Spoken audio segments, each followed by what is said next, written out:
Hello, my friends, and welcome back. I got some very interesting developments here. It seems like the Americans and Russians are talking.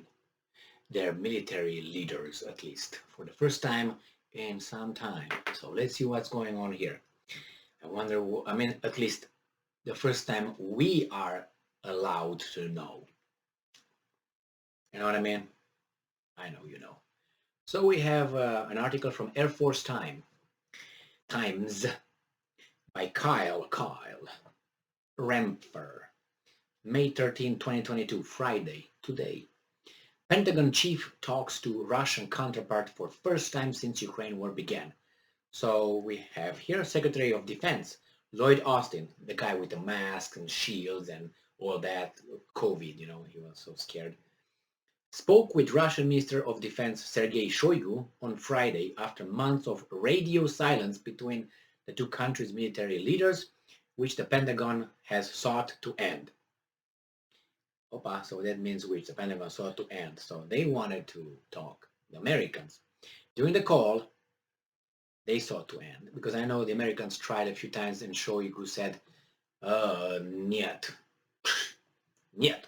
So during the call, Austin discussed the potential for a ceasefire and emphasized his desire to keep talking with the Russian counterpart, according to the Pentagon.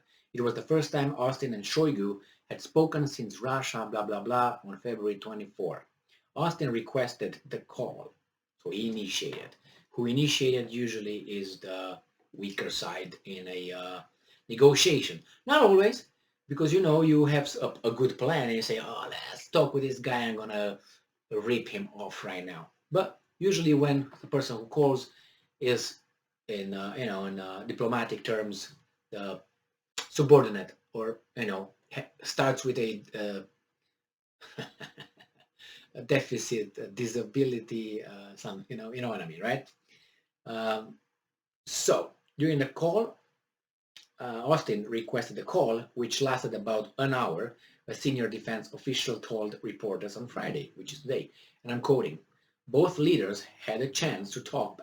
What do you mean, both leaders? I thought that Putin is the leader. Now, can you make up your mind, guys? I see here Putin being the dictator, the leader, the all-powerful, all this, all that, and all of a sudden both leaders. Why? Because the guy spoke with the Austin, and they're all proud about it. Both leaders, anyway, had a chance to talk back and forth with one another, but I'm not going to get any more into the content of it. The senior defense official said, and again, I'm quoting, "I won't speak for the Russians, but I think generally our takeaway was that our message was received with respect to keeping the lines of communication open." End quote. Okay, Austin believed it was important to make the call, but the call itself didn't specifically solve any acute issues or led to a direct change in what the Russians are doing and what they are saying. End quote. The senior defense official added.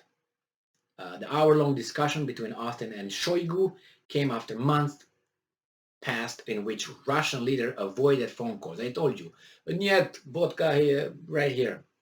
And he said, Pentagon spokesman John Kirby. Oh my God, it's a it's a tool.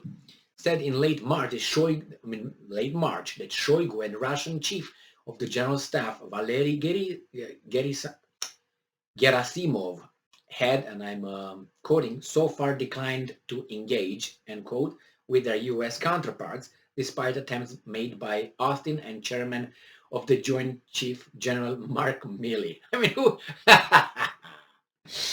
I told you so many times, I wished, I don't know, sometimes when you play a team sport, and you play against another team and you see they have like two or three good players, and you look at your team and say, oh my God, who are these guys?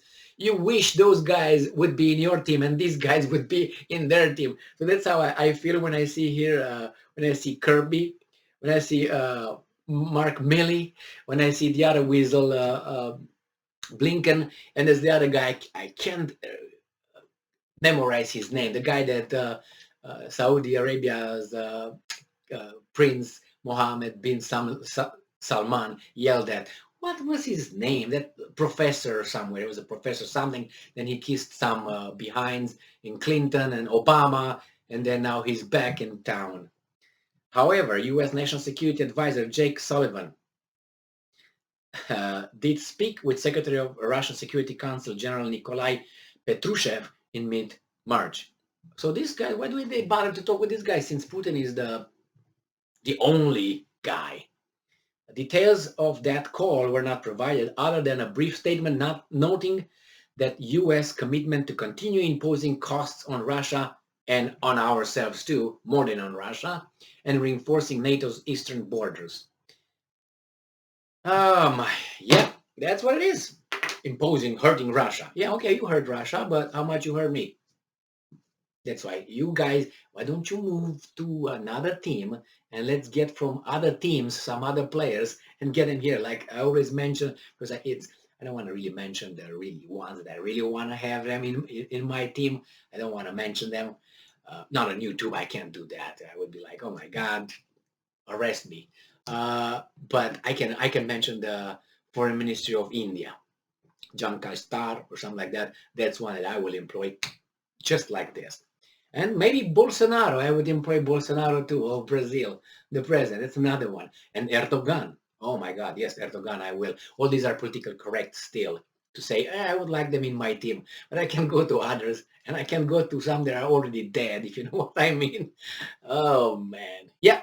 So they spoke. That's good. Good, good, good. The Americans initiated the call. Shoigu, I don't know, somehow he said, "Oh my God, this guy again. Let me talk to him." So that's what probably occurred. And the guys, I don't know. I don't know how the conversation was. If the conversation was demeaning, like uh, like a teacher scolding a school child, then the Russians are sick of that, and that's what I said. We want to be treated equal, on equal terms, and I think any other country should be treated like that, regardless. But nevertheless, they spoke. That's good. No, they will continue to communicate. That's always good communication. It's always better than no communication. Even bad communication is good. Is better. I mean, they could than no communication, because no communication, definitely nothing happens. And if you're a narcissist, then no communication. You give the silent mode. But if you're upset, you need some time to recover, and you can tell the other person, Michael, I'm very upset with you right now. Give me some time to solve some problems in assessing our relationship, and then when I'm going to be ready, we're going to communicate and so on. And Michael will say, okay, or whatever Michael is going to say. All right. Thank you very much for being with me again today. Stay strong, stay smart, look for the truth, and be just.